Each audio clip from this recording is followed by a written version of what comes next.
Hello, everybody. Hope you're doing fantastically well, and I hope you like the new setup. I've been thinking about doing it here for a while now. So, I hope everything's good. Just waiting for a couple of you guys to join in, and then we'll get going. Hope everyone's doing well. I hope everyone's laughing at the Chelsea score. Absolute scenes at Chelsea. Absolute scenes. As I say, guys, I hope you're all doing well. Well, make sure you're getting your comments in and all that good stuff. Let's get our Rode mic sorted. Beautiful. Should notice the sound difference now. But anyway, I hope you're all doing well. Hope your Saturday's been a little bit better. Let's all have a little bit of a laugh at Chelsea right now. Not going well, is it, for old Frank? 3-0 down. But we're here anyway, guys, to talk about your pre-match show. Obviously, because the game is on early, isn't it, tomorrow? It's on very, very early. So I just wanted to get you a bit of a build-up show out for you today. So let's go through it anyway. The big discussion is obviously going to be Diego Llorente. Make sure you get those Y's in, guys. Not the double L. It is not the double L. Make sure you get the double L's in there. Is he going to start tomorrow? In training, we did see a lot of training with regards to the bib team, which seemed to be the sort of orange bib team, which I think is the starting 11. That didn't feature Diego Llorente. Obviously, it was quite funny, actually. I was listening to the Phil Hay podcast, and he was essentially saying that he interviewed a Real Sociedad sort of journalist. He was an English-speaking journalist, and he was saying that Liam Cooper challenge with Mitrovic, where Mitrovic won it and scored, that wouldn't have happened with Diego Llorente. Diego Llorente never loses a header. Never loses a header. He's physical. Sometimes he can be caught on the wrong side of the tackles and the red card and the VAR and all this sort of stuff. But that's what he's predicting for him coming into the Premier League. But he's a brilliant player. So I guess the big question is: would you guys start him tomorrow? Would you keep Diego? Would you keep Liam Cooper in there? Obviously, I presume you guys would keep Liam Cooper in there. I think it'd be a bit harsh to drag him out, but it's going to be a really interesting next couple of weeks with regards to Leeds' setup for me. Now, with Sheffield United, what is going to be the major difference to their lineup? Well, the big difference, the differential, is obviously going to be John Egan. Now, John Egan, Chris Wilder has come out sort of recently and said it's either going to be Phil Jagielka, who I think scored an absolute screamer against Leeds in 2002, 2003. So it's either going to be him or it's going to be Ampadu. Now, Ampadu has played. He came on when the Blades were down to 10 men at Aston Villa, and he actually did quite well, won everything in the air. So he's a really shrewd acquisition. He fits their blueprint, fits their model. He sort of fits everything that is Sheffield United, and we all know what that is: working hard, graft, but a lot of technical ability as well. And Ampadu definitely shows that. He showed that in the Bundesliga last year. So it's a shrewd addition by Wilder. So I presume he is coming in. A lot of you guys are saying start Llorente. Interesting, very interesting. Like I say, I want to hear your guys' thoughts. Would we have brought in a player of that caliber? Literally, he is smashing. Is he smashed the centre back transfer record? I think Rio was 18, wasn't he? So I think Llorente is 18 plus add-ons. So maybe he is the most expensive centre back we've ever had transfer wise. So he's not coming in to make up numbers. So it's really going to be interesting to see Liam's position. But with regards to Sheffield United, I thoroughly expect them, as I keep saying on all of my sort of previews and stuff like this, I expect them to be fully up for this. They're going to be well up for this. This is going to be a game where they're going to be, they've lost to Wolves, were thoroughly beaten by Wolves. Villa, obviously, they're down to 10 men for 80 minutes, so it kind of killed the game, so you can't really use that. But you obviously forget, Sheffield United missed the penalty in that game. Great save from Emi Martinez. So they did have the chances, and when I've said before that they didn't look great in attack, and for me, that's the Wolves game encompassed as well. They just look a little bit toothless in attack at the minute, and that's been replicated in the goals. Obviously, you have to take into account they had 10 men, but it's 2 games now without scoring a goal, so hopefully we can keep that up. The big factor for me is going to be, as well, the fact that they're not going to have the crowd there. I think that is big. We always hear that Sheffield United raw, the crowd really get behind Wilder and Sheffield United. They're a big community club. They are a massive community club at Sheffield United. They don't go out there and spend and spend and spend. They are based on their fans. They're based on the manager. They come in as a collective, basically, roaring the team on. I think you've seen post-lockdown Sheffield United struggle because of that. I think you've seen them struggle because of that. So that's really interesting to know.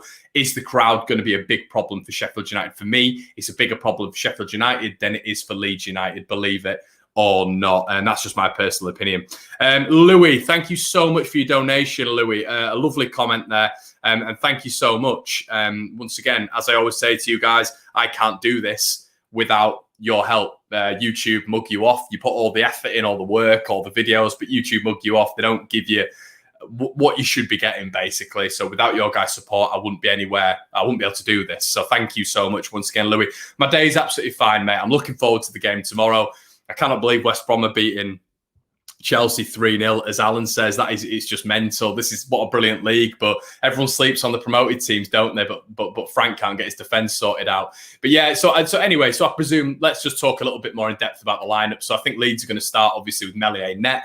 I think they're going to go with Luke Ayling right back. I think it's going to be Cooper and Robin at the back. I'm praying Robin has not a better game, because I think he's been brilliant. I think he's been absolutely brilliant for Leeds.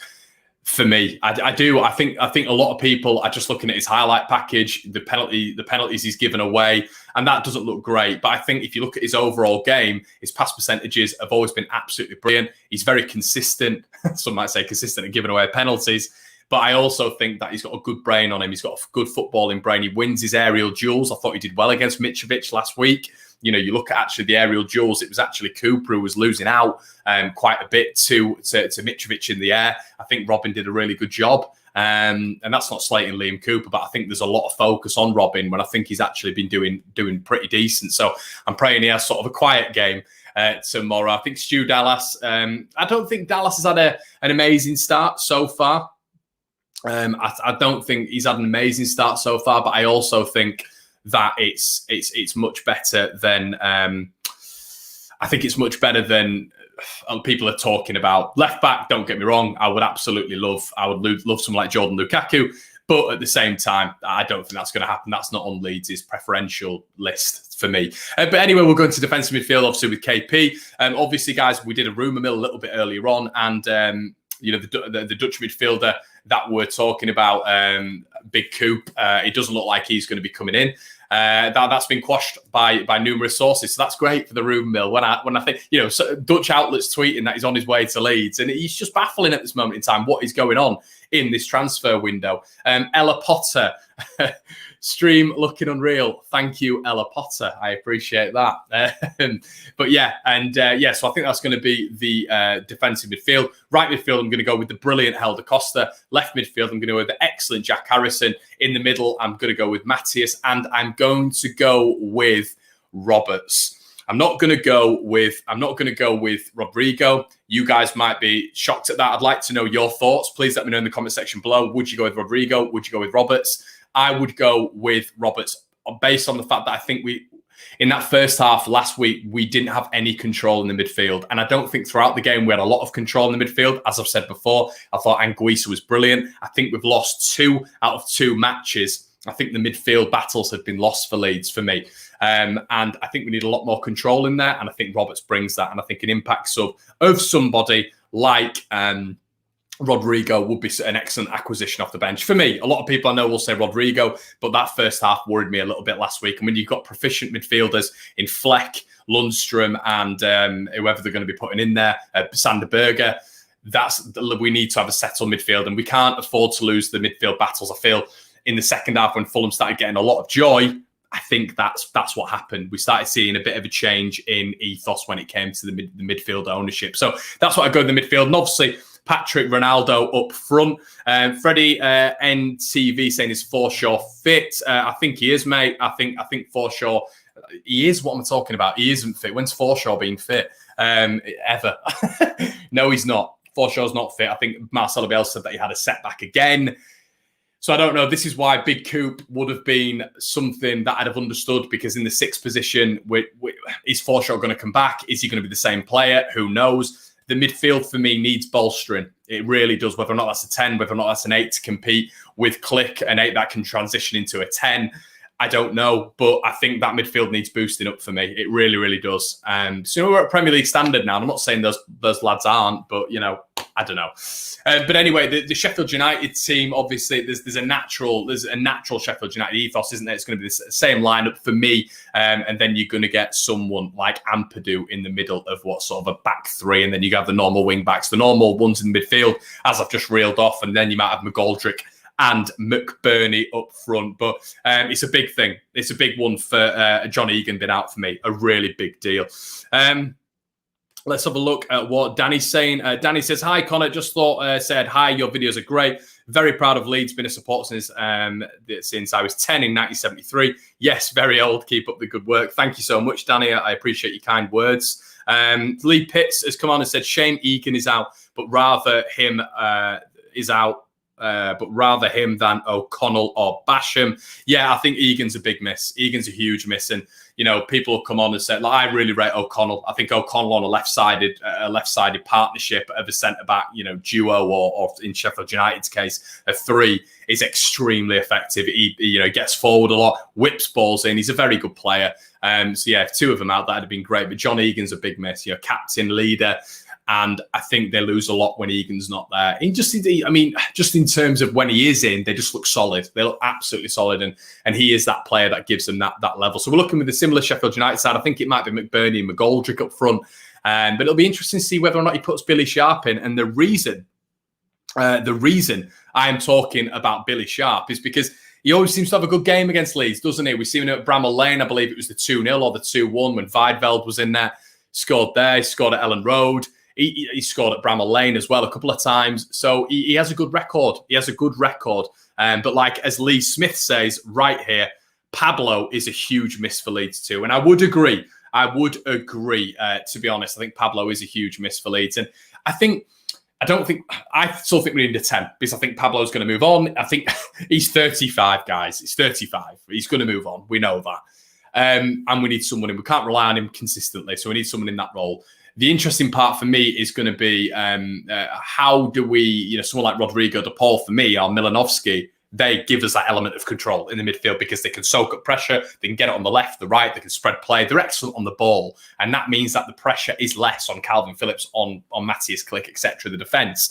But like I said before, it's that element of control in the midfield is going to be huge. So Roberts comes in. He's had a good game against Sheffield United before. If you remember at Ellen Road, before we had the Bashams arriving,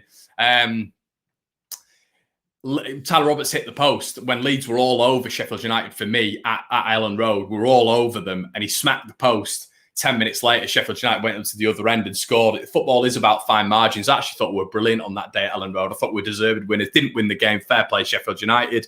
But, I think it's going to be a very, very interesting game, just in terms of battles. But like we've just been talking about there, I think it's going to be an interesting one without Pablo. But like a lot of people were talking about Billy Sharp there. I think it'd be a bit of a mistake for Sheffield United not to start him. I really do. And I'm not giving them tips here, but Cooper needs to be on his game. He signed for Leeds United at the same time as Billy Sharp. Him and Billy Sharp are apparently good mates, but that didn't go well for Cooper for me last time. I actually remember pigeonholing that battle between Sharp and Liam Cooper, and I thought Sharp had the better of him at Ellen Road. There was a couple of duels. He was unnerving Liam, and obviously he got the assist, didn't he? The ball was up in the air. Sharp trapped it down, played the ball in. Basham's arriving 1-0. You know the rest. But Liam needs to be on his game tomorrow because he's the leader. He's the leader of our team. Robin's not played against Sheffield United before. It's a baptism of fire. We all know that Sheffield United are very unique. Chris Wilder, like Bielsa, is a guru. And he is. A lot of people say, I hate Chris Wilder, this, that, and the other. And I want to prove Chris Wilder, this whole Bamford thing and Forshaw, when Chris Wilder, for me, went a little bit over the top. It's that northern stuff that we're all a little bit over the top about, stuff like that, But I do think Chris Wilder's got a bit of an issue with Bamford. I don't know what that is, but, I know he's mucking around, texting Sheffield United players, but he seemed to really get under Wilder's skin. And that'll be the biggest motivator for me if I was Patrick Bamford. Brilliant start to the season. And if he scores, he's got to give it that to Wilder, hasn't he? He's got to give one of those or one of them. But I think, I'm really excited with Bamford at the minute. And I'm hoping that there's no mistakes. Leeds play cautiously, but concentrate at all times. And I think we'll get the win. I really do. But that battle between Sharp and Cooper, if Sharp does start, is going to be really, really interesting. McGoldrick, obviously, technically a very good player. Get the ball on his left, right, very good, can create something out of nothing. Very similar to Pablo in that way. I think McGoldrick could play a cam as well. I know he plays a striker, but he could play a shadow striker, a cam. I think he's very technically gifted. And for me, it's going to be a real battle of wits tomorrow. I think we're very similar in terms of quality. It's going to be interesting in terms of who comes off the bench. Obviously, with Rodrigo, Diego Llorente, is he going to make an appearance? I think that's going to be very key to focus on as well. But there are going to be individual battles. As I've said on the show before, Sheffield United don't deploy a natural cam. So does that mean Phillips is going to have more time on the ball? You know, we saw it last year with like Ovia Giaria and Eze. They were told to put the press on Calvin Phillips as 10s. But now, obviously, Sheffield United don't really deploy a 10 unless you get a striker who sits on Calvin Phillips, which I know we've seen before. So that's going to be interesting. Their 5-3-2 formation, whether or not they sit someone on Calvin, because you sit someone on Calvin, Leeds struggle obviously to get things moving, and Leeds play that standardised 4-1-4-1 formation. So it's going to be. I think it's going to be. There's more pressure on Sheffield United for me. They need that first win. We don't. I mean, I'd like another win, of course I would. But if you gave me a point right now, I'd take it 100%. Give me that sweet point right now. Let me know in the comment section below if you take a point. But I'm very confident. I am very confident. And you might call me arrogant. I'm not. I just believe in this side now. I think we're at our level. I think we're very different to when we last played Sheffield United. Very different. And, you look at that last time, when they went up, we had, the likes of, obviously, Kemal Roof, Jack Clark. It was a completely different setup. I don't know if Leif Davis played that game. I can't recall. But it was a different setup. Dallas wasn't playing left back. So there's a lot of variations that they're going to have to take into account now. That was at Bramall Lane, by the way, not Ellen Road. But I think it's going to be a really good game. And I think it's something that we can get something from, whether or not it's a point or 3. But a point you've got to be delighted with at Bramall Lane. But we're at this level now, aren't we? We're at the top level now where Sheffield United, in the Championship, it might have been, do you know what? We'd be happy with a point. We'd be happy with a point. But now have you got to see it and say, no, that's a must-win game. That's a game we must win. Sheffield United not with the best start, not scored yet. I would be very disappointed if Sheffield United came in tomorrow and scored a few goals against us. I'd be very disappointed in that, even if we drew the game or won the game, because they've not scored that many yet. I think that's just about in terms of chance conversion rate and getting that efficiency better, which I think Sheffield United will do. But I do think they're weak up front. I really do. I think they're weak up front. I think we've got a lot more firepower and we're a lot more dynamic than they are up front. I think they're better at the back than us. I do. I think they're a better unit at the back than us, and I think we'll all admit that. But yeah, get what your thoughts are, guys, in the comment section below. There's no limit on this stream, so let's have a look what Dylan says here. The Liverpool game was seen as a take on what we can, because not many people expected us to do what we did, but losing made Fulham a must win. So does that make this a more realistic view for where we'll compete? Yeah, I mean, it is one of those games where I think we've got to go out and compete with Sheffield United, and I think Egan's a massive miss. I think Ampadu will do well, but playing against someone like Bamford, a lot of people will laugh, but he's such an awkward centre forward who grafts hard, who is in and around people's faces. He's a nightmare, and I think that could be a problem. I genuinely believe that could be a problem for Sheffield United, because obviously O'Connell plays on the left, doesn't he? You've got Basham on the right, but if Bamford's just leaning on Ampadu, he's an inexperienced defender. And Leeds play a very different way to anything he's probably faced, this young Ethan Ampadu, whereas people like John Egan, O'Connell, Basham as a collective have played against this Leeds United outfit before. So it's going to be really, really interesting to see whether or not he's going to be able to adapt quickly to what Leeds do. Now, he came on the other day and was brilliant, but for me, very different attacking outfit than Villa. Very different. Leeds, you struggled to prepare for, as Jurgen Klopp essentially said. He didn't want to play Leeds at the start. It was an awkward game. He wouldn't have picked Leeds to start the season with, and it's going to be the same with Sheffield United. But Sheffield United are also an awkward team. They're a massively awkward team to play against. We all know that. We've played against Sheffield United before. They're a difficult team to play against, but there isn't that much for me between two teams. I think we can vary up our play a little bit more. We can change systems a little bit more. I think the 3-3-1-3 might stump them a little bit, and I think we can go to that. But Sheffield United just play to the strengths, and Leeds do as well. You're not going to see many changes at the weekend, but I thought the Diego Llorente, would you put him in? Would you put him in? Let me know in the comment section below. I'm really interested to know what you think. Would you put him in? Because it's going to be instead of someone like Liam Cooper. You've seen Llorente play on the left side of a centre-back 2 before. Would you put him in? I'm interested to know what you think. I really am. Or is that completely harsh on our captain? Rhiannon says, I think they're going to give us a game and we will come out 2-1 winners. I feel that our defence is getting used to each other, so might leak a goal. I think it's a really good point. I think saying tomorrow that we're not going to concede, I think potentially could be a bit naive. Hopefully this is clipped up, this what I've just said then, and I'm completely wrong. But I think, you look at someone like O'Connell, Egan, Basham. I mean, how long have they been together? Take Egan out the picture, and O'Connell and Basham have been together for, 5-6 years now? They know each other's patterns of play perfectly. It's a little bit like, Cooper and Ayling, isn't it? And Dallas. They all know each other's patterns of play.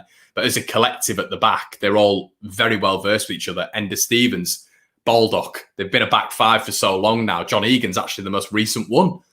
So there's a massive understanding there. The patterns of play, we've seen consistency breeds success. That's why Bielsa does the same lineup week in, week out, the same formation week in, week out. There's so many similarities between Wilder and Bielsa, and you've got to respect Wilder, two gurus of the game. But it's going to be really interesting to see whether or not we do keep a clean sheet, because that's going to be the measure. If we can go to Sheffield United, keep a clean sheet, I mean, wow. I mean, you look at Sheffield United last time at Bramall Lane, they had their full side out. Obviously, Liam Cooper went off injured. I believe we had a makeshift left back. I'm pretty sure we did. I can't remember who it was. May have been Leif Davis. Leeds riddled with injuries that day. Jack Clark obviously came on, made the difference. But, at centre-back, we had Apo Halmer. And we went to Sheffield United and we kept a clean sheet. So it can happen. And you look at their start, it's not been great, has it? It's not been ideal.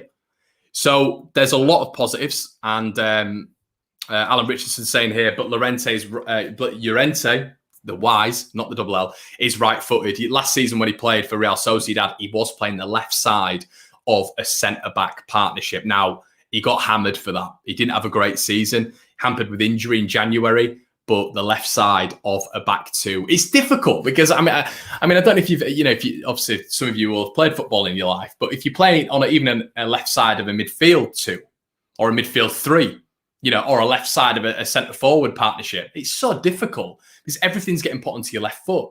So if Llorente is receiving the ball, Leeds like to have possession at the back. If he's receiving the ball from let's say a Robin. If he's receiving the ball, he's got to open his body up, but he's unnaturally opening his body up onto his left foot. So his pass percentages are not going to be as good with his left foot, are they? Because his left foot is not as strong as his right foot. And that's been the whole thing with Stuart Dallas, hasn't it? Because when you get in teams who apply the high press, which Sheffield United will do, onto players like Llorente and Stuart Dallas, when they're on the weak foot, let's say, hypothetically, if we're putting Diego Llorente on the left side of a back two, it's going to be difficult because their pass percentages are going to drop down because it's a weaker side, and a lot of people don't take that into account. That's why you don't see many right-footed left-backs in the Premier League. Can you think of one? I can't think of one. So that's why it's very unusual for someone like Stuart Dallas to be left-back in the Premier League, So that's an interesting topic of conversation. But Llorente, definitely, for me, in my head, it'd be between him and Robin. If you're talking about it, because you've got two right-siders there. Adam Barnsley says Llorente would have been fit enough to play against Real. Yeah, and that's what Bielsa said, as Josh Johnson says here. So I'd start him. It's really interesting that he's ready to fit and play against Real Madrid. So is he fit enough to play against Sheffield United? Yes, but do you know what? It is mad, and this is the levels of football. But Sheffield United pose such a different plan. Cooper knows what it is to play against Sheffield United. He gets it. He gets the patterns of play. Llorente will be shocked a little bit by how Sheffield United play initially because they don't play like anybody else. It's like coming up against Bielsa's Leeds, the initial force of playing against a Bielsa Leeds, because you don't really know what you're coming up against. There'll be preparation, but until you get into the game, you don't really get a feel for it. So that would be really interesting. I would probably start Cooper. I really would. But I'd want to bed Llorente in very soon. It's going to be so interesting how he does it for me. Lee Pitts, depending on how the game goes from our point of view, he might bring on a Low or a Bogle, very attack-minded. Yeah, definitely. That's a good shout. Hey, Connor, are you aware of West Brom scoring 3? Do you know what the weird thing is? I almost don't want that to happen because I see West Brom as a team that we're going to finish above. So any team that are going to finish below us, I want them to consistently lose. We're obviously not going to finish above Chelsea, or we might. I've got to give my mate some absolute banter when I come off this about that. But it's hilarious. It is very funny that Frank's losing. But in terms of teams, pedigree of teams, Santiago Hoffman, great name. It says putting Llorente in right away could be risky. I think that's a really good point. I think it will. EFL. Do you think it'll be 4-1-4-1 or 3-3-1-3? I think in time, I think we might see the 3-3-1-3 in the Premier League. But he's just not. He's never done that with Leeds, has he? The 3-3-1-3. We've seen it a couple of times, but we don't look good with it. For me, we've never looked good, but under the 3-3-1-3, it's rare. But I don't think it's looked expert. Whereas with regards to the 4-1-4-1, we look very good. But do we need to switch it up at some points? Like with someone like Llorente coming in, do you want a back like it's similar to Sheffield United, really? It's sort of a modification, the 5-3-2 or the 3-3-1-3, really, in my point of view. But do you just, with those three centre backs, either one of them's going to have to come out in a 4-1-4-1 formation, or if you're playing 3-3-1-3, they all go in. So that could definitely be a viable option, but then you're going to have to get the rest of the squad, for me, completely up to date with the 3-3-1-3 system, which is a risk in the Premier League. Matty says 3-3-1-3 again.